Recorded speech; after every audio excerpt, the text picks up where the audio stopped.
Hi, this is Art with OCRV in Yorba Linda, California. Here we're looking at a Ram Class B conversion van, high roof van. And unfortunately, we see a lot of these where they've gone into a parking garage that's a little too low and hit the roof rack, or just bottomed out on the roof and tore the air conditioner off. This van happens to be the victim of that, unfortunately. And then it also tore into this rack here and bent this door here. So what we're gonna do is we're gonna remove the interior on this. So you can see that we've removed the side cabinets. Meticulously take this out. They're really not made to come apart after they're put together.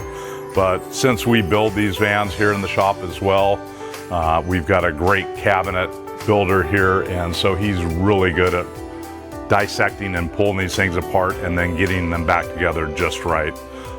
So you can see that we've started the process. We're gonna have to remove the rest of the wood slat headliner in this vehicle, and then we'll commence repairs on the roof and then do all the body, the paint work, and then come back and put the interior back in it and get it back to the customer. So anyways, if you've got any Sprinter, Ram van, Ford van work, we're specialists at this. We do a beautiful job on this and can help you. So give us a call at OCRV Center in Yorba Linda, California.